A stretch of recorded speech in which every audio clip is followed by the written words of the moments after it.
सभी को नमस्कार। हमारी वीकली मैगज़ीन के सेकंड एपिसोड में आप सभी का स्वागत है।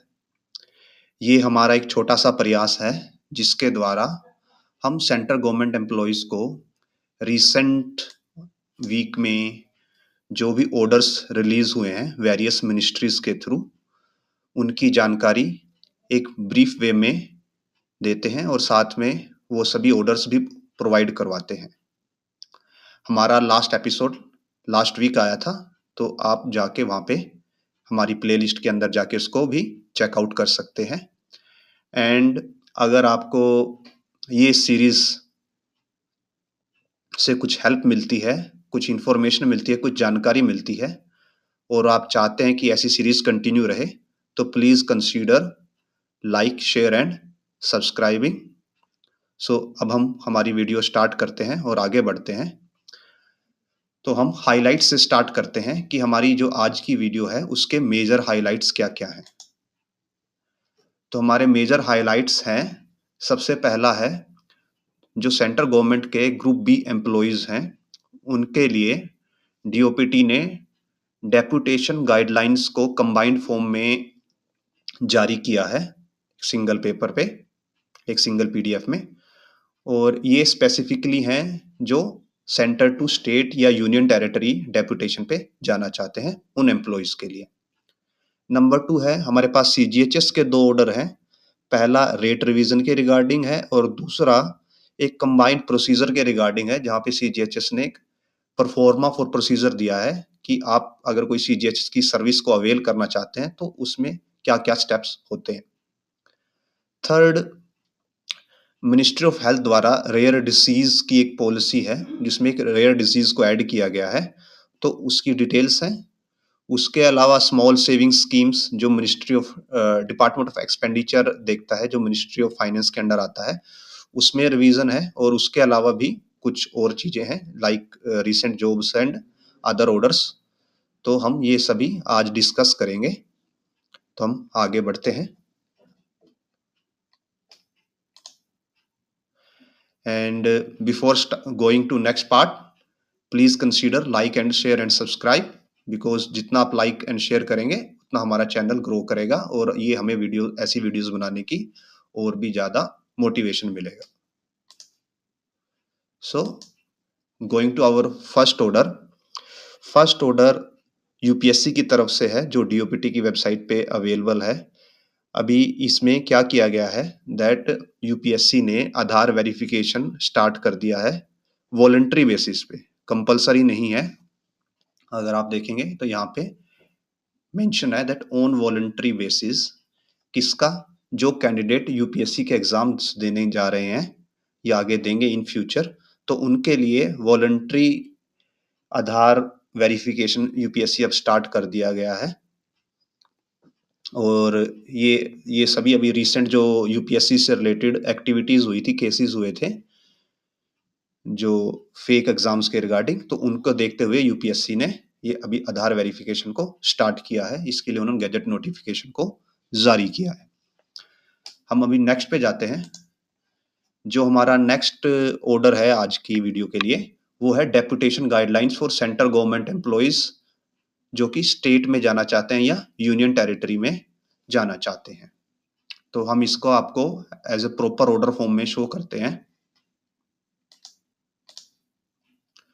तो ये आप देख सकते हैं आपकी स्क्रीन पे, ये डीओपीटी का ऑर्डर है, डिपार्टमेंट पर्सनल ट्रेनिंग का, 30 अगस्त 2024 का रिसेंट ऑर्डर है।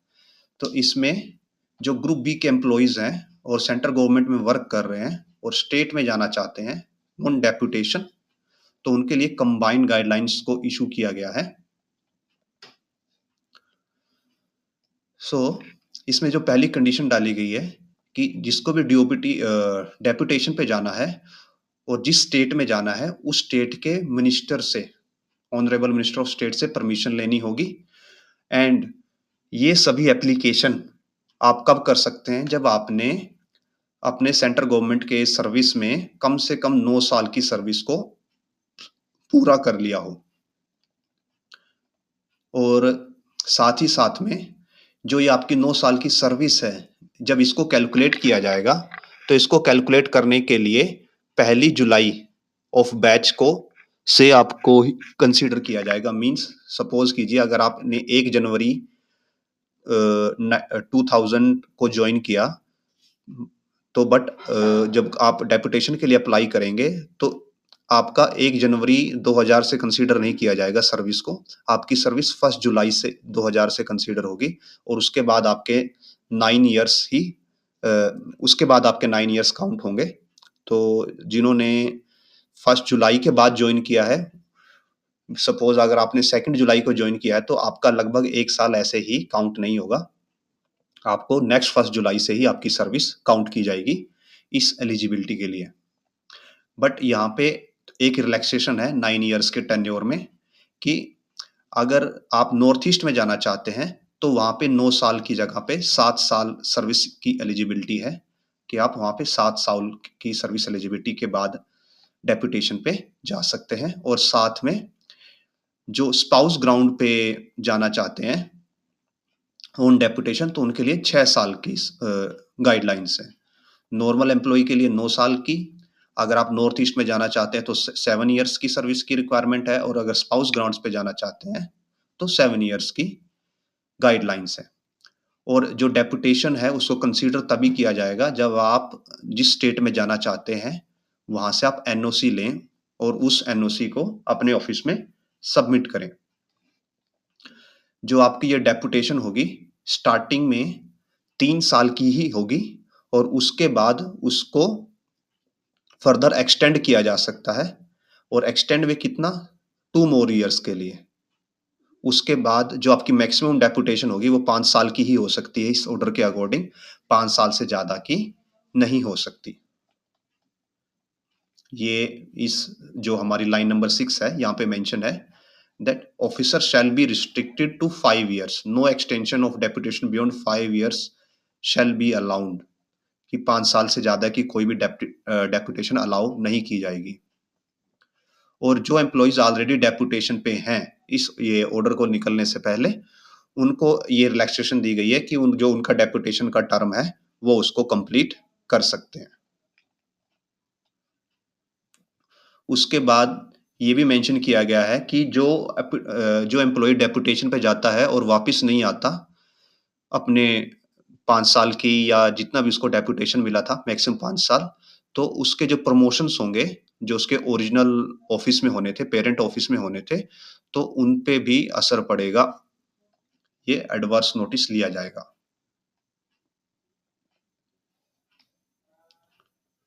एंड ये भी मेंशन किया गया है कि जो एम्प्लॉय अपने डेपुटेशन टर्म के बाद वापस नहीं आएगा तो वो सैलरी उस टर्म के बाद डेपुटेशन टर्म के बाद सैलरी का भी एंटाइटल्ड नहीं होगा और उसके ऊपर डिसिप्लिनरी एक्शन लिया जाएगा और सर्विस को भी ब्रेक किया जा सकता है डिपेंडिंग अपॉन कि क्या एक्शन लिया जाता है। ये पार्ट लीव के रिगार्डिंग है कि जो एम्प्लॉय डेपुटेशन कंप्लीट करता है तो उसके बाद वो लीव पे जा सकता है जैसे ही उसने डेपुटेशन को कंप्लीट किया है और वो लीव उसको जहाँ पे उसने डेपुटेशन लिया था सेंट्रल गवर्नमेंट या यूटी वहां से वो लीव ले सकता है। और उसके बाद जब उसकी वो लीव खत्म हो जाएगी तो उसकी जो उसके पेरेंट कैडरे में मीन सेंट्रल गवर्नमेंट वाले में जो उसके पास लीव्स थी तो वहां से लीव्स डिडक्ट होंगी। एंड अनदर मेंशन है दैट कि आपके पास अगर आप 2 डेपुटेशन पे जाते हैं मींस आप सपोज कीजिए एक बार आप 2 साल की डेपुटेशन पे जाते हैं और दूसरी बार 3 साल की डेपुटेशन पे जाते हैं तो उन दोनों के बीच में भी एक कूलिंग ऑफ पीरियड होगा। आप कंटिन्यूअसली 2 डेपुटेशन पे एक साथ सक्सेसिवली नहीं जा सकते। So this is was deputation guidelines जो डीओपीटी ने इशू की हैं। अब हम इस ऑर्डर से आगे बढ़ते हैं। जो हमारे पास आज सेकंड ऑर्डर है वो सीजीएचएस से रिलेटेड है। पहला न्यूरो इम्प्लांट्स के रेट्स के रिगार्डिंग और दूसरा गाइडलाइंस के रिगार्डिंग। तो हम वो ऑर्डर आपको शो करते हैं। तो आप ये देख सकते हैं आपकी स्क्रीन पे ये ministry of health and family welfare ने से ऑर्डर जारी हुआ है और ये 9 सितंबर का ऑर्डर है 2024 का। यहाँ पे जो न्यूरो इम्प्लांट्स होते हैं सीजीएचएस के अंडर, किसके लिए? Deep brain stimulation implants, intrathecal spinal cord stimulator, जो भी ये चीज़ें जो सीजीएचएस के अंडर आती हैं, इसके रेट्स को रिवाइज़ किया गया है और जो रिवाइज़्ड रेट्स हैं, वो यहाँ पे आपकी स्क्रीन के सामने है। नॉन रिचार्जेबल, नॉन डायरेक्शनल्स के लिए अप्रोक्सीमेट 8 लैक्स है। उसके बाद DBS non rechargeable direction leads के लिए 10 लैक्स, 11 लैक्स, 13 लैक्स और 5 लैक्स, ऐसे बैटरी के लिए 5 लैक्स का प्रोविज़न किया गया है। ये न्यू रेट्स हैं जो इस कैटेगरी के अंडर फॉल करते हैं, जिनको इस सर्विस की ज़रूरत है, तो वो इस ऑर्डर का यूज़ कर सकते हैं, या अगर आपकी जानकारी में कोई हो तो आप उसको ये ऑर्डर शेयर कर सकते हैं, फॉरवर्ड कर सकते हैं। Going to next CGHS order. ये जो सेकंड सीजीएचएस ऑर्डर है, ये एक प्रॉपर अंडरस्टैंडिंग के लिए, मीन्स अपनी गाइडलाइंस को कंपाइल्ड फॉर्म में सीजीएचएस ने पब्लिश किया है, जहाँ पे उन्होंने एक तो जो ऑनलाइन पोर्टल बनाया है, उस पे किस तरीके से बिल्स को अपलोड करना है, सो दैट आपको टाइमली सर्विसेज मिल सकें, एंड जो इमरजेंसी प्रोविजंस हैं वो दिए गए हैं। तो हम इमरजेंसी प्रोविजंस को डिस्कस करेंगे शॉर्ट में, एंड जो ऑनलाइन प्रोसीजर है, प्रोसेस है, उसको आप ये हमारा ये वीडियो से डिस्क्रिप्शन लिंक से पीडीएफ डाउनलोड करके वो देख सकते हैं। हम आपको पीडीएफ के लिंक सभी प्रोवाइड करवा देंगे। तो यहाँ पे बार-बार एचसीओज़ का मेंशन है, और एचसीओ क्या होता है? हेल्थ केयर ऑर्गेनाइजेशन, मीन्स जो एम्पैनल्ड हॉस्पिटल होते हैं, गवर्नमेंट हो सकते हैं, प्राइवेट हो सकते हैं, तो उनके लिए सीजीएचएस ने जो इनके लिए टेक्निकल टर्म यूज़ किया है वो है एचसीओज़। तो यहाँ पे इमरजेंसी केस के लिए मेंशन किया गया है कि इमरजेंसी केस के लिए कोई भी रेफरल और एंडोर्समेंट या कोई भी स्लिप रिक्वायर्ड नहीं होगी। जहाँ भी सीजीएचएस के बेनिफिशियरी हैं, अगर उनके पास कार्ड है तो उनको कोई भी रेफरल की जरूरत नहीं है। किसके लिए? जो लिस्टेड मीन्स जो लिस्टेड डिजीजेज हैं या लिस्टेड प्रोसीजर्स हैं, उनके लिए किसी भी प्रकार के रेफरल की जरूरत नहीं है। और इसमें एक कंडीशन क्या है कि जो डॉक्टर है उसको इमरजेंसी सर्टिफिकेट देना होगा, और ये अप्रूवल होगा एनएचए पोर्टल के थ्रू। अब जब भी आप सीजीएचएस में जाते हैं तो वहाँ से आपको एक कंसल्टेशन स्लिप मिलती है। तो इसमें सेकंड पॉइंट में उस कंसल्टेशन स्लिप के बारे में बताया गया है कि जो स्लिप है वो 3 मंथ के लिए वैलिड रहेगी, और उसके बाद आप ऐसी स्लिप्स को सेम प्रोसीजर के लिए, मीन सेम डिसीजन के लिए 2 बार ले सकते हो। और जब भी आप ये स्लिप्स लोगे तो आप जो स्पेशलिस्ट है, सपोज आप किसी आई की डिसीज के लिए, अपनी आंख की प्रॉब्लम के लिए गए, तो आप वहाँ पे उस स्लिप्स के थ्रू जो आपको कंसल्टेशन मेमो मिला है, कंसल्टेशन के लिए स्लिप मिली है, उसके थ्रू आप 2 स्पेशलिस्ट से जाके अपना चेकअप करवा सकते हो, और ऐसे आप टोटल 6 टाइम्स तक कर सकते हो, रिपीटेड कंसल्टेशन ले लेके। और जो स्पेशलिस्ट हैं वो गवर्नमेंट वाले डॉक्टर्स हैं, उनको इस लिस्ट में काउंट नहीं किया जाता, मीन्स वो भी स्पेशलिस्ट हैं, बट जो यहाँ पे 2 नंबर का सीलिंग है वो सिर्फ प्राइवेट्स के लिए है। गवर्नमेंट में तो आप अनलिमिटेड टाइम तक अपनी चेकअप करवा सकते हो, प्राइवेट में आप मैक्सिमम एक कंसल्टेशन मेमो पे 2 बार करवा सकते हो। और मीन्स जो बेनिफिशियरी जिनकी एज अबाउ 70 है, उनके लिए कोई भी किसी भी तरीके की वो ज़रूरत नहीं होगी स्लिप वगैरह की। उनके लिए जस्ट सीजीएचएस का कार्ड है, दैट विल बी एनफ, और चाहे डिसीज़ लिस्टेड हो, चाहे अनलिस्टेड हो।